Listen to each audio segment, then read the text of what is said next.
Hi, everyone. This is Yak and Yak talking politics. The midterms are coming up in a couple weeks, and the political pundits are really making me pull my hair out. Well, not all of it, I hope. But anyway, the bottom line is this: what's going to happen in 2 weeks? We don't know. A lot depends on probably the events just before the election because so many people they don't focus until about a week before the election.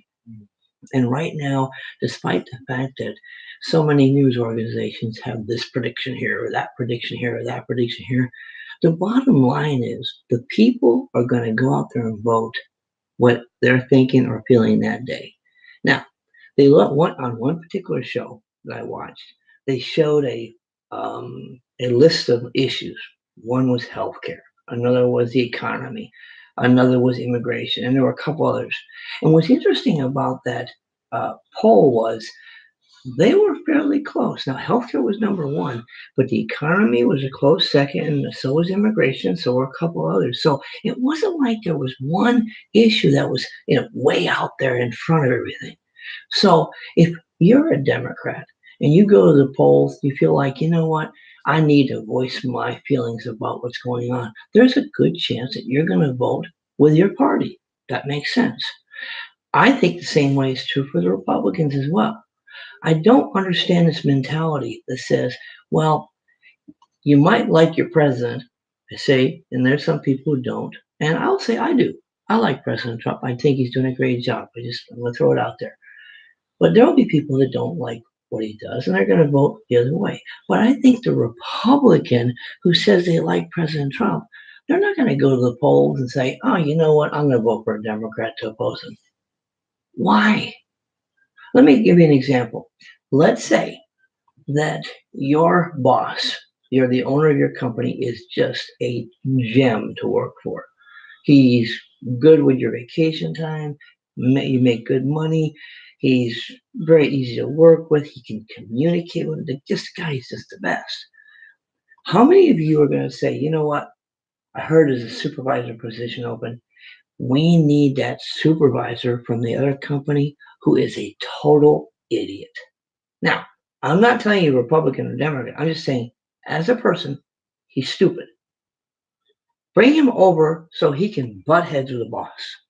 Now, if you're a Democrat, are you going to go, yeah, I'll bring a dummy over so he can butt heads with the people I like? Does that make sense? No. Just like the Republican, are they going to come out and vote for the person that they don't like? Here's what I think is going to happen. People are going to look at the country as it is. We do have a booming economy. We do have a president who's actually fulfilled most of his promises. And so, in my view, it's a good sign for him. You notice he's going around the country. He's getting the crowds going. He's really getting everybody excited. Now, as I said, I've already told you I'm a supporter of President Trump.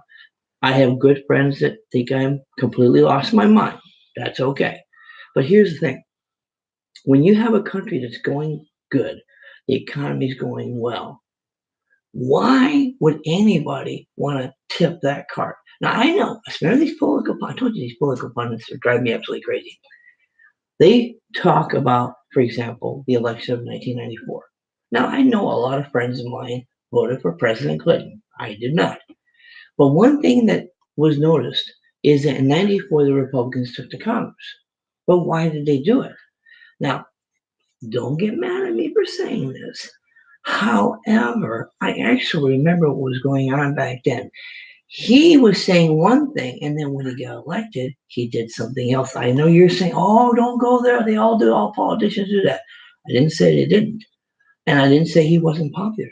I'm just saying that people voted that way because he said he was going to do this and he did this.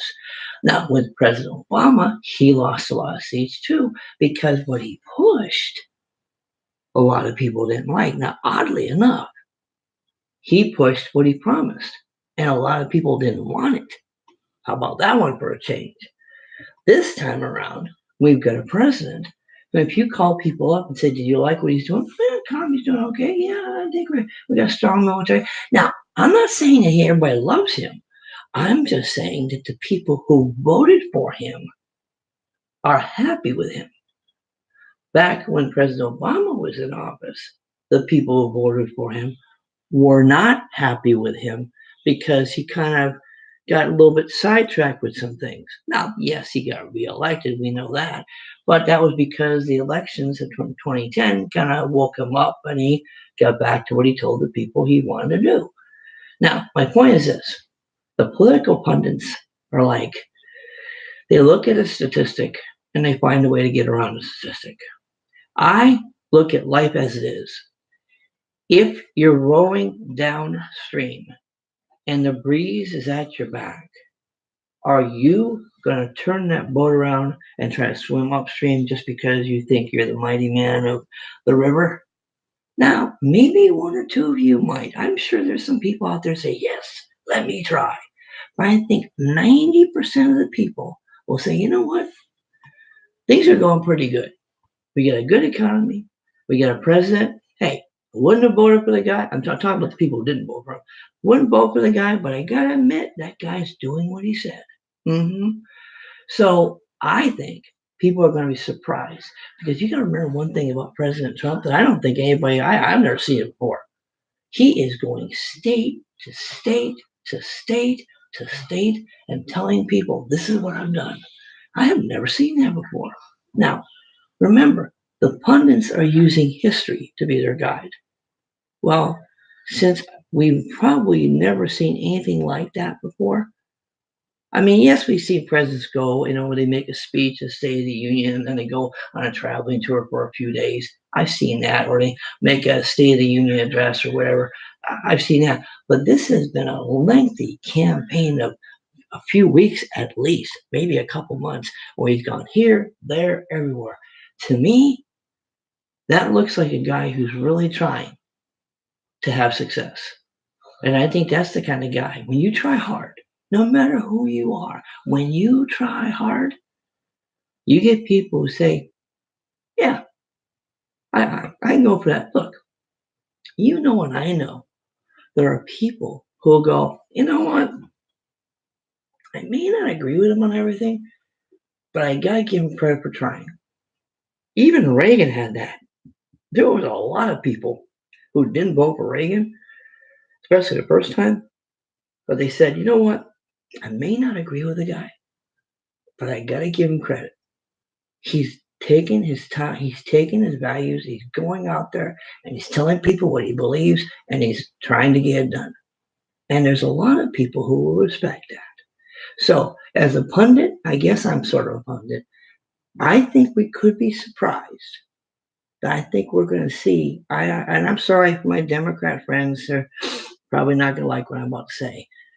But I think there's a good chance that Republicans will hold the House because there's a lot of people out there who do like what's going on. And remember, I talked about the guy swimming in that boat going downstream? I don't think he's going to want to turn the boat around. And I don't think he's going to vote for somebody who'll be up against the man they think is doing something good. I just don't think they will. Now, look, that's my opinion. I guess we'll find out in a couple weeks. But always remember, yak and yak. I always have an opinion about something. Talk to you later.